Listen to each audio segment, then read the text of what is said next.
Bem-vindo a mais uma entrevista do projeto Inovar é um Parto, que vem convidando mulheres inspiradoras para refletir sobre as transformações impostas pela crise no presente. Mas mais do que isso, a gente quer falar também sobre as perspectivas de futuro dos nossos negócios, do empreendedorismo e, no caso hoje, do futuro da publicidade, sob a ótica de quem cuida das pessoas que produzem e criam propaganda no Brasil. Hoje o meu papo é com a Fernanda Coelho, ela é CTO da Publicis Group, que é responsável pela gestão de recursos humanos de um time composto por mais de 1.500 pessoas, que atuam numa lista gigante de agências de comunicação. Olha só, DPZ&T, Léo Burnet, TaylorMade, Publicis Brasil, Talent Marcel, Sapient AG2, One, entre algumas outras, né, Fernanda? Tudo bem? Obrigada por fazer parte do Inovar é um Par. Imagina, obrigada a você pelo convite, Patrícia. A gente é um grupo de publicidade e comunicação com várias agências aí bem tradicionais, relevantes no nosso mercado, né? Importantíssimas, né? E aí eu fico imaginando que se gerir pessoas já é difícil, é um desafio, imagina gerir 1.500 criativos, um time do tamanho do seu. Como é que tem sido isso desde o do início desse processo todo de crise que a gente vem vivendo? Eu acho que é interessante, né? Porque quando a gente fala de agência de publicidade, o nosso principal produto são as pessoas, né? É a criação, é um produto muito personalizado. Eu já trabalhei em indústria de papel e celulose, indústria de elevador, e aí você tem máquina, né? É totalmente diferente. A publicidade é serviço e o produto criativo é o produto das pessoas, do que elas acreditam, das vivências, das experiências delas, né? E fazer isso com essa mudança tão rápida, né, que aconteceu em função da pandemia, eu acho que é um desafio, né? E aí, o que vocês fizeram? De cara, vocês mandaram todo mundo para casa? Como é que foram esses 100 dias praticamente que a gente tem vivido? Como é que isso se passou? Parece um ano, né, que a gente já está Parece um nessa ano. Outro dia eu estava situação. ouvindo um vídeo e alguém falou assim, não, porque a gente precisa lembrar que lá em dezembro, eu falei, nossa, gente, dezembro estava aqui e isso nem estava no nosso radar, né? Nossa, A gente já incrível. está muito imerso. Eu acho que essa coisa realmente do isolamento, a gente fica imerso nesse assunto o tempo inteiro, né? Dentro do Foi uma grupo, mudança de comportamento muito radical, né, que aconteceu, imprevista mesmo. E aí, é, desculpa, eu te cortei. não, imagina, é muito forte, né? Eu acho que dentro do grupo, obviamente, a gente é uma multinacional, então a gente já estava acompanhando as movimentações que estavam acontecendo nos outros países. A gente tem operação na China, as operações da Europa, então a gente já vinha recebendo algumas diretrizes globais. A gente não tinha aqui ainda no Brasil, né? No começo de março, a gente já começou a receber essas diretrizes e o grupo já começou a nos dar é, alguns guidelines muito focados em prioridade principal é saúde e segurança das pessoas, né? Então a gente vai monitorar o que está acontecendo o tempo inteiro para agir rápido com esse foco e com essa prioridade.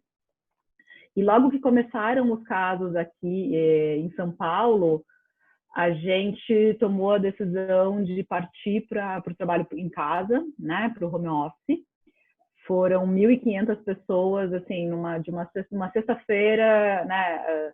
O prédio onde a gente estava, onde a gente tem algumas das nossas agências, começaram a ter alguns casos ali, naquele lugar. E aí a gente falou, não, vai todo mundo para casa. O foco é as pessoas estarem seguras, né? E vamos nos adaptando no meio desse processo. Então, Vocês já vinham num processo de muito home office? Já tinham isso na cultura da empresa? Eu sei que para publicidade aquelas reuniões de brainstorming são tão importantes, né? O fato da gente estar junto com as pessoas, sociabilizar, trocar ideias, conceitualmente isso é tradicional na publicidade, né? E é aí, um produto mas que desculpa não, pode continuar. Não, é um produto que surge muito na interação, né? Você tá lá, uma ideia, um fala uma coisa, o outro contribui, e isso faz crescer e o produto nascer, né? Ele nasce, a ideia criativa nasce. Então, assim, a gente já tinha algumas agências que tinham a prática do home office, mas eu diria que era muito mais situações especiais, a pessoa precisa trabalhar em casa, não era uma política de home office instaurada, e não era uma prática da maioria das pessoas. Eram situações muito pontuais.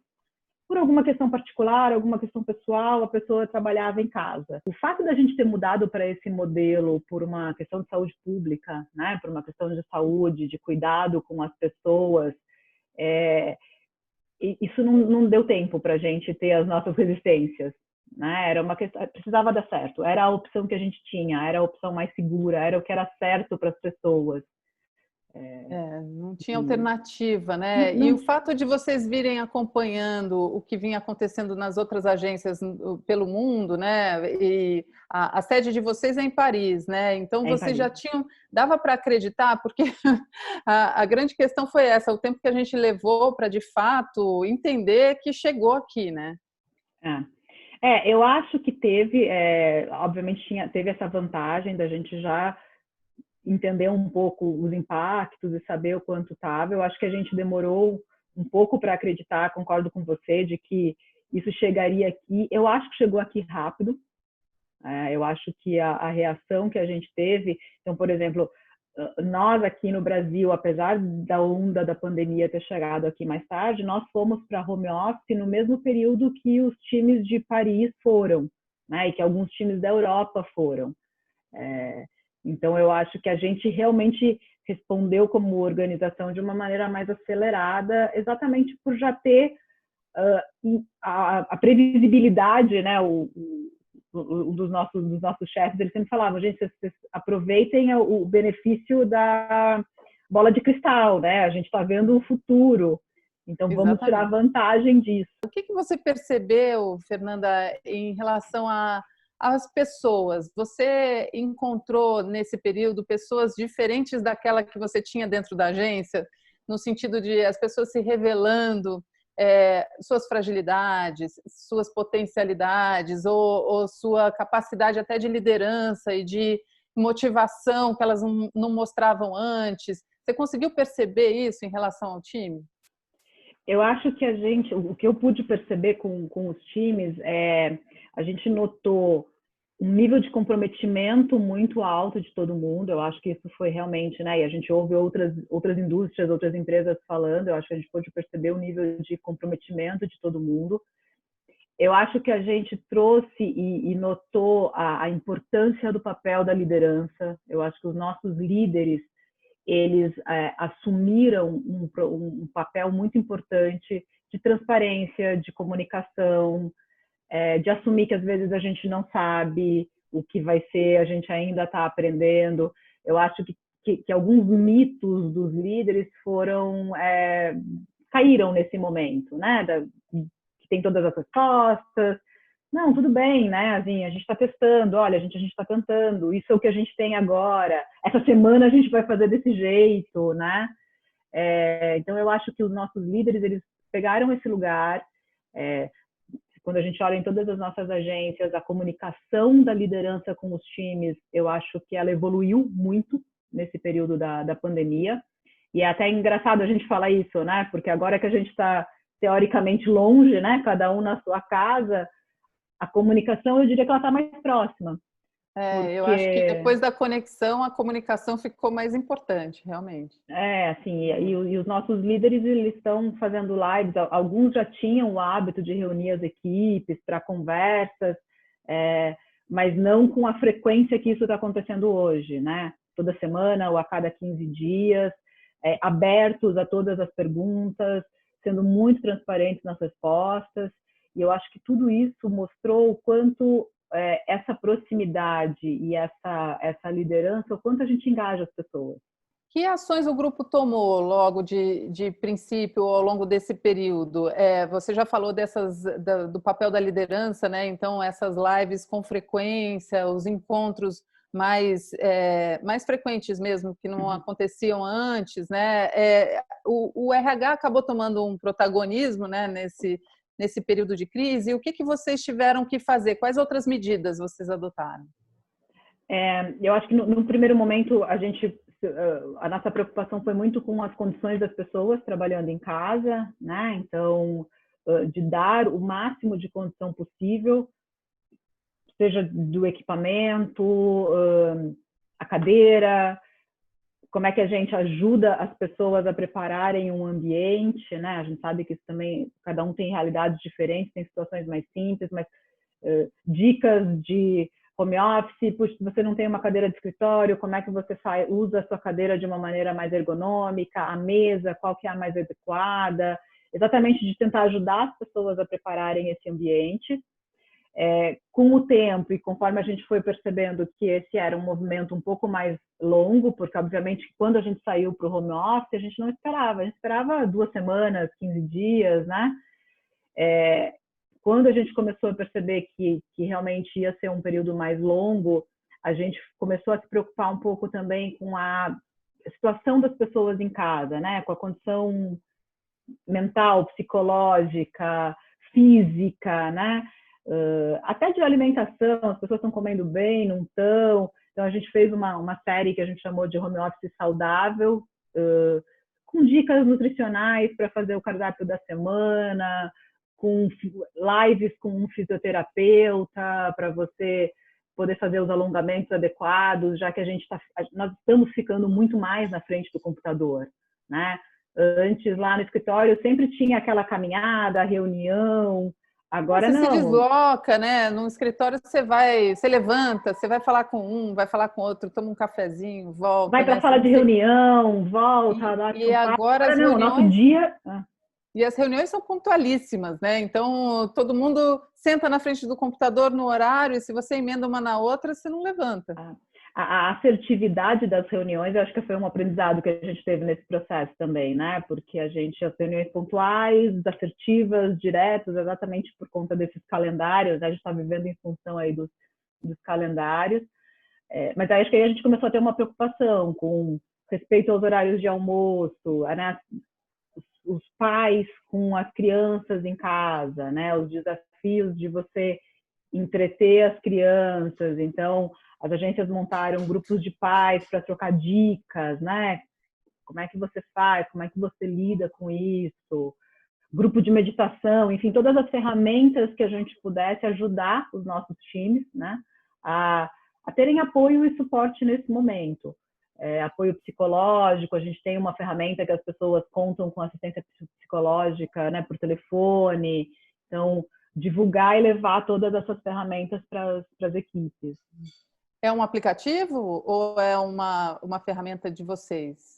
A gente tem uma ferramenta de mercado, na verdade, por telefone, né? Você tem um número, você liga lá e aí você tem um atendimento psicológico, financeiro, jurídico, tem uma série de temas. Como é que chama? Né, Dá essa dica pra gente.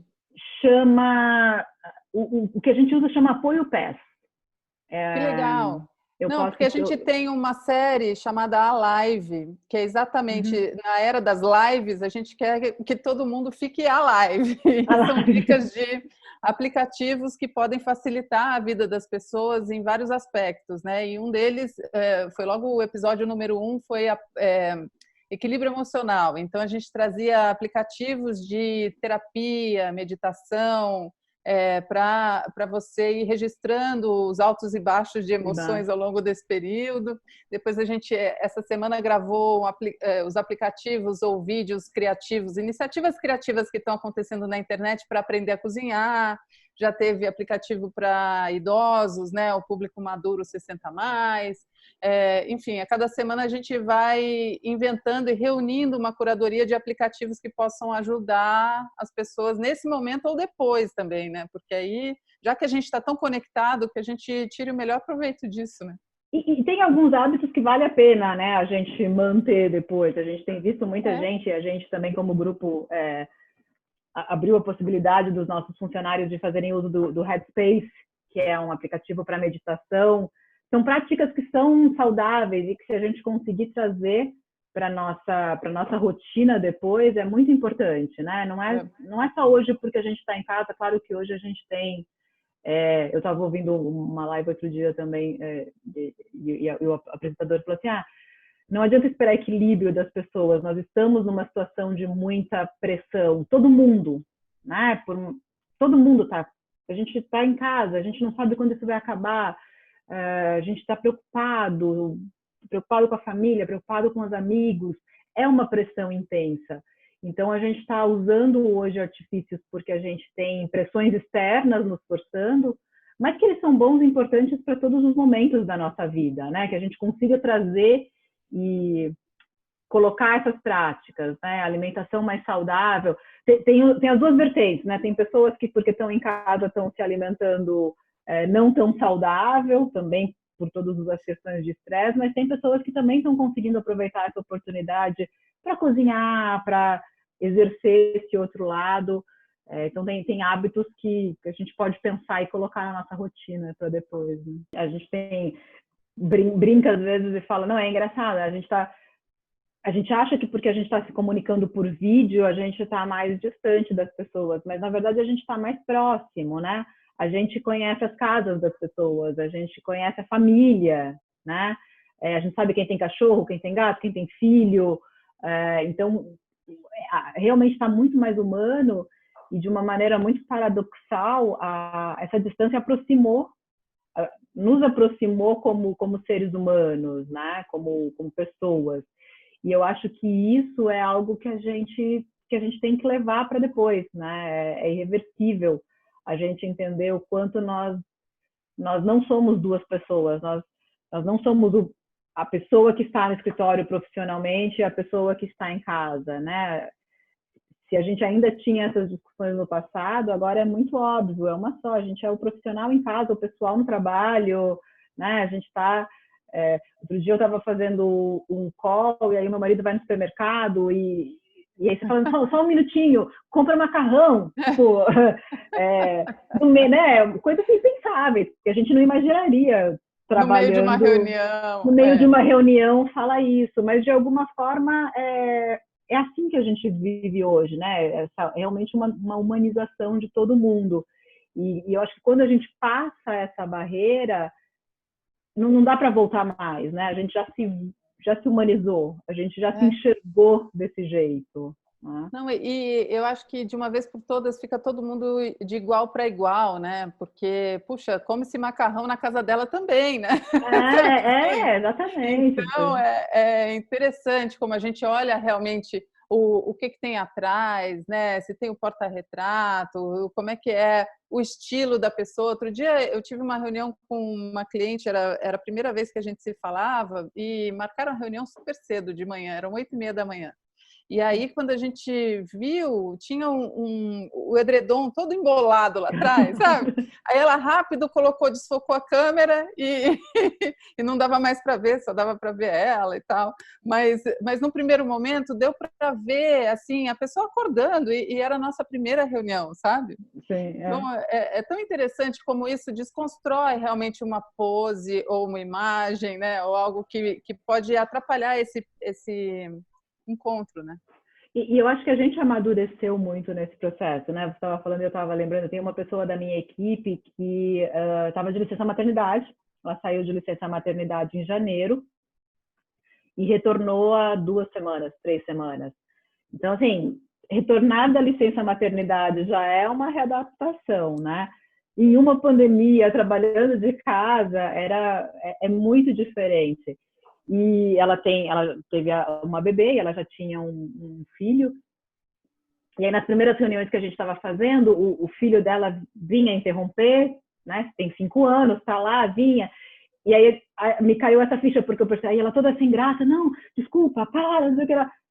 Eu falei, relaxa, é super natural. E aí eu percebi como a gente também já se habituou com isso. No começo, né? No começo, acho que a gente ficava mais preocupada quando alguém passava no fundo da sua câmera, você ficava, puxa, né? Ai, que chato, né? Que chato, né? O filho ficava assim na frente, né? Hoje não, né? Hoje você percebe que faz parte, né? Eu acho que tudo isso é parte do nosso dia a dia e realmente, assim, a gente é humano e tá todo mundo. Eu até falei para ela, olha, a gente está num momento em que marido, esposa, cachorro, gato, filho, mãe, pai, tudo faz parte do trabalho. E tudo bem se você precisar interromper a reunião porque você precisa atender o seu filho. Você não precisa pedir desculpa. Você fala, um minutinho, atende ele e volta, tudo bem. Mas aproveitando, Fernanda, que você tem bola de cristal, me conta uma coisa. E agora? Como é que vocês estão se preparando para essa volta e o que vem por aí, na sua opinião? A gente já vinha tendo discussões sobre essas questões de modelos menos hierarquizados, né? De que você não precisa estar todo mundo na mesma equipe, todo mundo na mesma área, como é que você pega talentos diferentes e junta em função de projetos. E aí os squads, e né, cada hora tem nomes diferentes para essas organizações, mas eu acho que também com a pandemia a gente teve uma aceleração nesse processo, porque ficou realmente mais claro que a gente pode juntar pessoas não só de qualquer equipe, como no nosso caso, que a gente é uma empresa multinacional, de qualquer país, de qualquer escritório, de qualquer geografia, né, em função de um projeto, a gente pode usar essa diversidade toda. E combinar essa diversidade de acordo com cada job. Interessante isso, hein? Com cada job, ou a gente pode, de fato, trazer o melhor, né? Olhar para nossos 80 mil funcionários do grupo e realmente olhar como é que a gente monta o grupo mais adequado. Eu acho que isso é uma grande mudança, né? O grupo tem uma ferramenta que já vinha sendo trabalhada há mais ou menos 2 anos e que a pandemia acelerou o lançamento, chama Marcel, que é o nome do fundador do Grupo Publicis, que era uma plataforma exatamente para isso, né? Para criar essas conexões. Então, você vai lá, você monta o seu perfil, quanto mais informações a respeito do que você já fez, de quem você é, dos seus interesses, né? Uma ferramenta de inteligência artificial, ela vai lá e consegue te encontrar e falar, pô, você está precisando de tal informação? A Fernanda já fez isso, Nossa, fala que lá barato. com ela, né? É uma rede social, uma plataforma do grupo mundial, global, mas com inteligência artificial para criar esse match em relação ao que você criar precisa. essas conexões, né? E ela tem uma parte da plataforma que a gente chama de gigs, que é exatamente isso. Você abre lá um projeto e aí as pessoas olham e falam, não, olha, eu vou contribuir aqui com esse projeto, aplica para ele e de acordo com a disponibilidade que tem, de tempo que tem, né, de quanto consegue dedicar de tempo para esse trabalho. E eu acho que isso é uma grande mudança, né? Eu tenho pensado um pouco nisso nos últimos tempos. Eu acho que a gente está indo realmente para um modelo em que as pessoas são cada vez mais as donas das suas carreiras, né? Então, elas vão lá, elas olham e se conectam com as oportunidades de acordo com seus interesses, de acordo com o seu tempo. E eu acho que o Grupo Publicis já vinha olhando para isso, porque essa plataforma, obviamente, ela já estava em desenvolvimento, e ela foi super acelerada. A gente lançou aqui no Brasil no começo desse mês. No começo desse mês de junho, ela já está disponível para todos os nossos funcionários, para todos os nossos times. E vai também o autoconhecimento da pessoa, saber se colocar numa plataforma dessa, né? Também saber se descrever, se autodescrever seus talentos, suas potencialidades. A gente esteve conversando com a fundadora de uma plataforma de busca de empregos, que é feita também com inteligência artificial, e ela falando que hoje o primeiro filtro de qualquer vaga de emprego é a inteligência artificial. Então, se você não tem as palavras-chave, a inteligência simplesmente vai te deixar de lado e você não vai adiante no processo. Né? Então, você ter essa capacidade de se autoconhecer para colocar na plataforma suas particularidades mais potentes, né? Isso é super importante, né? Porque você precisa alimentar as informações, né? E é o que você comentou, se você não se conhece e não se descreve da maneira adequada, tanto você pode deixar passar oportunidades que seriam perfeitas e ótimas para você, como você pode começar a ser acionado para coisas que não são exatamente o que você estava focando ou buscando, né? Então, esse processo de você parar, pensar, né, preencher o seu perfil, colocar ali o que você já fez, não simplesmente para dizer o que você fez, mas o que você fez, mas que está alinhado com o que você quer fazer para que isso possa ser relevante. É um processo e um aprendizado, né, para todo mundo. Aproveitar esse momento para refletir, para pensar, para aprender. Eu acho que esse é o primeiro passo sempre, né? Saber exatamente do que a gente está falando para poder se posicionar e ter ambientes mais inclusivos. Eu acho que esse é um caminho sem volta, já era um caminho que a gente vinha fazendo, mas cada vez ele está mais forte, né? Interessante. Vocês têm previsão de voltar ao escritório, ainda que seja no modelo híbrido, ainda que seja um primeiro momento, ou ainda não? O que a gente tem sempre discutido eu não digo que é uma volta aos escritórios, né? Porque eu acho que até que seja de fato seguro, e aí seguro a gente está falando de ter uma vacina acessível a todos, né? Porque os nossos times, a grande parte deles depende de transporte público, e a gente sabe que sempre acaba se expondo muito mais ao risco. Então, a gente é menos sobre voltar ao escritório, mas mais o momento em que a gente vai poder oferecer o escritório para aquelas pessoas que precisem, né? Então, o que a gente tem discutido muito, né, como a gente tinha comentado, a gente sempre sabe que tem pessoas que eventualmente não estão na mesma condição, ou que às vezes, até pela natureza do nosso trabalho, tem situações e tem problemas ou situações de equipe que você consegue resolver melhor estando junto. Então, como é que a gente consegue, em que momento a gente vai estar pronto para oferecer esses espaços para os nossos times, né? Respeitando o distanciamento social, pensando no deslocamento das pessoas, pensando na alimentação das pessoas. A gente está em prédios, né? Muitas de nossas agências estão em prédios comerciais, tem elevador, tem catraca, acho que tem muitas coisas que a gente precisa pensar nesse processo. Então, a gente não tem pressa. Eu acho que, por sorte, nós somos o nosso negócio, ele funciona trabalhando remotamente.